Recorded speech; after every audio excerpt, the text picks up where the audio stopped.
Did Chevrolet just make me want to buy an electric vehicle? First, take a look at the Blazer EV. From its long wheelbase, those short overhangs, the long roofline, and its raised wagon proportions, at first glance, they've got my attention.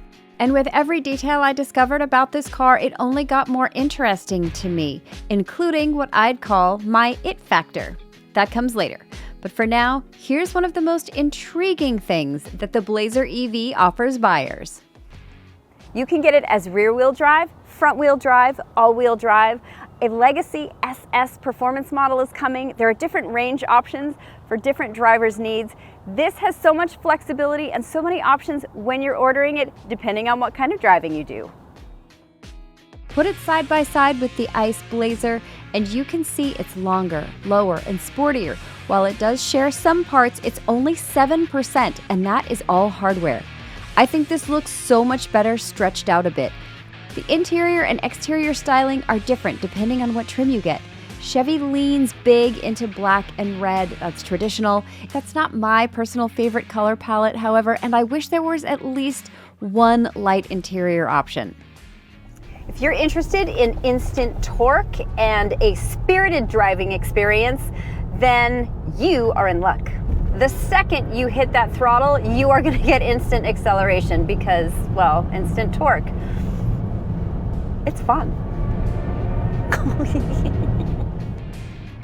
The Blazer EV's low center of gravity gives this crossover so much stability. When driving, it feels much lower to the ground than it actually is. The Blazer EV's suspension tuning in sport mode isn't overly sporty, which is good, but you're still going to feel like you're driving a sporty car while it not being harsh over bumps. I love turning in this car. It loves sweeping turns on twisty roads. Chevy's really gotten body roll under control. This is a genuinely fun car to drive. The rear-wheel drive version gets great power, and the all-wheel drive base and RS get close with 288 horsepower. Driving those, you do feel a little bit of difference on instant acceleration and quickness, but because the torque number is the same, you're not missing out on much as you get up to speed. That SS variant should be a true smoke show, with dual motors getting you from 0 to 60 in under 4 seconds. One thing that's a little bit of a downer for me is steering weight. So when I'm in sport mode, things definitely firm up when I'm driving at speed, say on the freeway. However, if I'm driving a little bit slower and I'm on a twisty road, well, the car thinks that I'm sort of doing something that's a little less sort of maybe spirited and energetic, and the steering lightens up a lot. What that does for me is it makes me have to put in more inputs. It just makes like sort of twisty driving a little less precise. When I'm quickly taking turns, I want more control on the steering wheel. Visibility isn't too compromised even with the sporty roofline. The seats are comfortable, and the RS gets some sporty-inspired bucket-adjacent seats. Actually, inside feels very spacious. More on that later. One-pedal driving on the Blazer EV absolutely rocks. There are 3 different settings. You can turn it off completely. You can have it on, which is sort of a moderate mode, or you can put it on high, which is true one-pedal driving. The thing that's fantastic about Chevy's system is this paddle on the left-hand side of the steering wheel. If I pull off the throttle, I'm in high mode right now, and I want to add a little bit of an extra stop, all I have to do is squeeze this paddle, and I'm stopped completely. And honestly, it makes it true one-pedal driving experience. And I've got to tell you, I've kind of turned it into a little bit of a game. I think driving that way is a lot of fun. And if you want to let go of even more responsibility, well, Super Cruise is available, just not yet. The outside is excellent, but let's take a look at the inside when it comes to space. So I have a lot of adjustability in this seat. We can go up and down, we can go forward or backwards.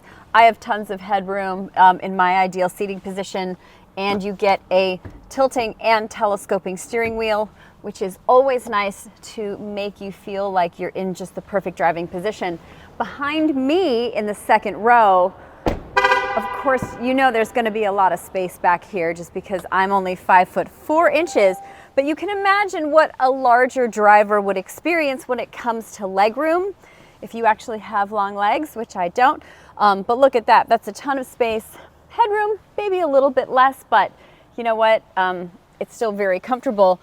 The center seat on the second row is actually a proper seat because you have that flat skateboard platform. There is no big sort of footrest here because of the transmission tunnel. And if you look, Chevy does a great job because they kind of indent the seat here, so it really does give you a defined space for that middle seat. Or you can just relax with your armrest here. Overall, this is a really comfortable interior. The Blazer EV comes with a 17.7-inch touchscreen that is oriented toward the driver and an 11-inch digital gauge cluster.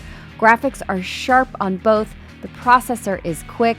This is not a very layered system either, which rocks. Most of the controls are max one step away. A Google built-in navigation system will send you directly to a charge station if you're in need of some juice.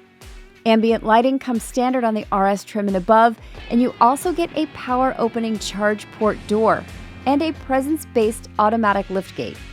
Other optional amenities include a head-up display, rear camera mirror, and HD surround cameras. One thing to note, neither Apple CarPlay nor Android Auto are available, but I'm assured by Chevrolet that their system to hook in your smartphone allows you even more functionality than those two, but alas, it wasn't ready for me to test here. That is a lot of great tech, but for those of you who do not want to get into a fender bender, there's even more.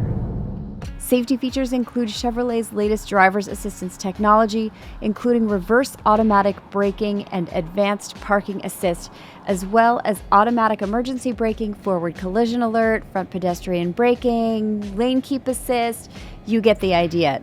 The Blazer EV is also capable of over-the-air updates, so when they come available, your vehicle will be able to evolve as you own it. The base model Blazer EV gets a 279-mile range using an 85 kilowatt-hour battery. The rear-wheel drive Blazer EV gets up to a 324-mile range with a bigger 102 kilowatt-hour battery. Like every EV coming out of GM, the Blazer rides on the very versatile Ultium platform. It gets an 11.5 kilowatt onboard AC charger, and it is DC public fast charging capable up to 190 kilowatts. So, example, on a 150 kilowatt charger, that equals 69 miles in about 10 minutes.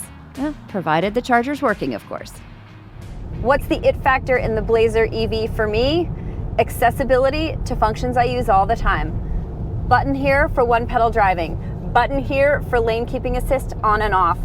When these functions are buried deep into a screen, they're not easy to get to, you tend not to use them, or it gets really frustrating. Not so. Chevy, I think, has done a great job at making those things really easy to get to and find. Nice job. If you're looking at EVs in the similar segment, take a look at the Ford Mustang Mach-E, the Hyundai Ioniq 5, Kia's EV6, and the Volkswagen ID4. I'll even throw in the Model Y from Tesla. It's the only one they've got right now. Ready to make the switch? Click on the link above and Kelley Blue Book can help you figure out what your car is worth for a trade-in. My opinion only here, but I wish Chevy had leaned into their hybrid tech a little bit more. They've already got it thanks to the Volt, and there's so much skepticism from consumers, mostly due to infrastructure issues, that it seems like a missed opportunity that they didn't also make a hybrid option, especially with so many EVs currently languishing on dealer lots. I will say this though, if you are going to win naysayers over, well, the Blazer EV is the way to do it. Chevy's rolling out all options slowly. The 2LT and RS, both all-wheel drive and rear-wheel drive, are on sale now and start around $47,600. The LT, which is the base model, starts around $45,000 and will be available within minutes of this video going live. If you're in for the SS Performance model, that's a $67,000 investment, and there is a big TBD on that availability date. It looks great. It has surprisingly fun driving dynamics. It's full of tech that's actually easy to access while you're driving. Excellent safety features. You guys, the Chevy Blazer EV has so much to recommend it. There are so many reasons why this car might be the one that changes your mind about EVs.